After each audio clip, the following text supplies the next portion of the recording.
Bismillahirrahmanirrahim. Assalamualaikum warahmatullahi wabarakatuh. Anak-anakku, pada kesempatan hari ini Ibu akan menayangkan suatu video pembelajaran, yaitu mengenai statistika.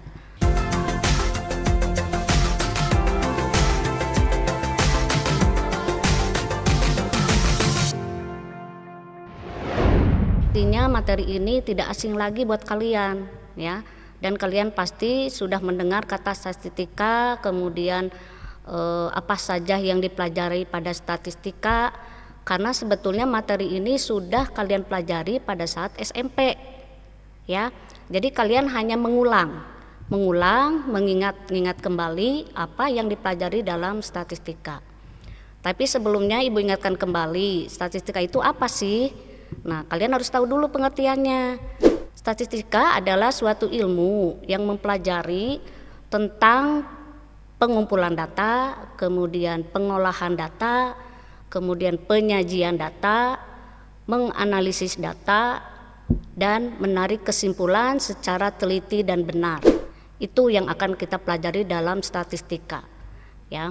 Hanya bedanya dulu waktu kalian belajar statistika itu di SMP, itu hanya data tunggal saja, ya, yang dipelajari hanya data tunggal saja. Nah, untuk saat ini di SMA diperluas lagi, kalian belajar statistikanya ditambah dengan data dalam bentuk kelompok, ya. Jadi nanti data-datanya disajikan dalam tabel, ya.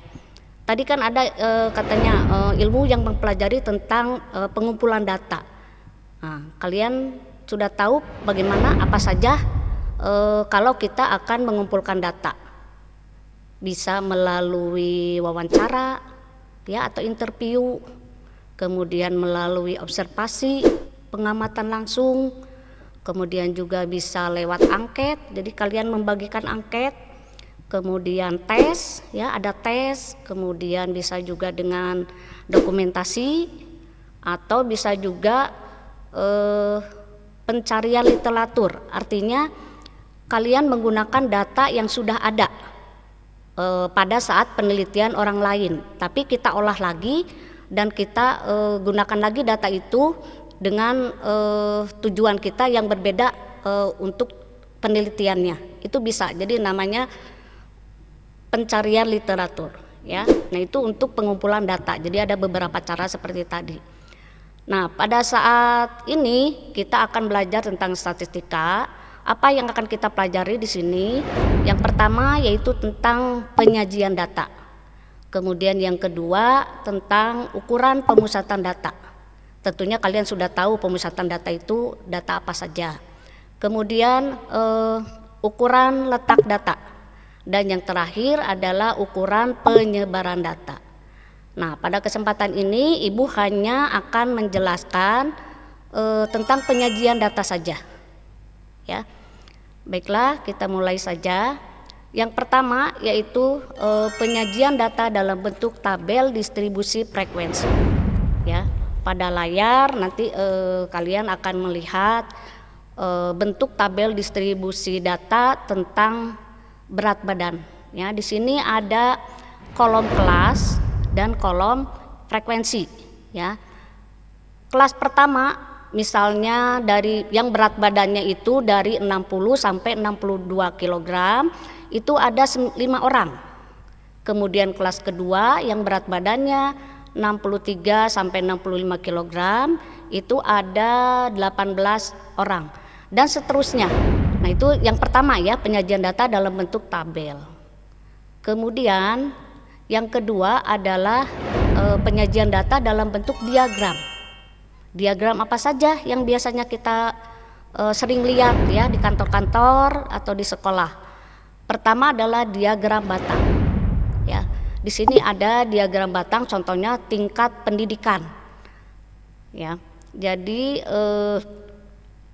di sini ada 3 batang, ya, ada batang warna merah, batang warna oranye, dan batang warna abu, ya.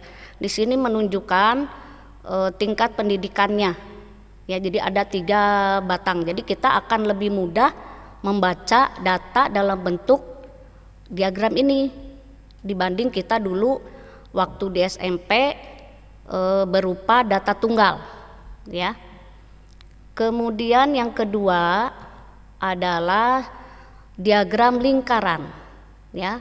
Diagram lingkaran di sini ada berupa warna-warni di sini ya, sengaja dibuat warna-warni. Nanti ada warna merah, kemudian ada warna biru, warna ungu, dan warna oranye.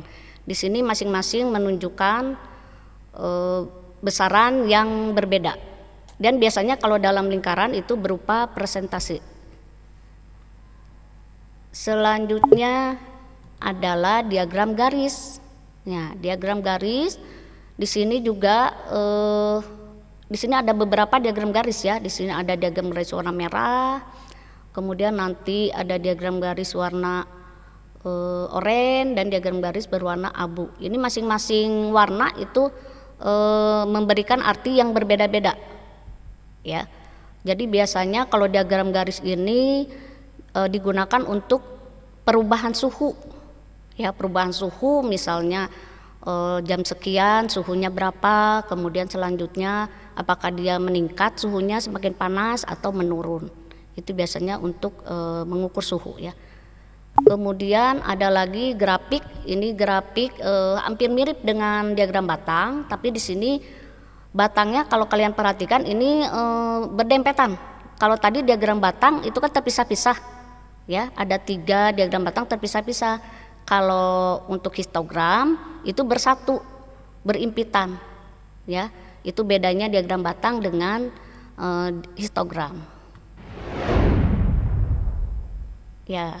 Nah, sebagai latihan untuk penyajian data, silakan kalian cari sebuah data tentang apa saja bebas, misalnya tentang ukuran sepatu di kelas atau tentang berat badan ya di kelas kamu. Nah, itu didata silakan.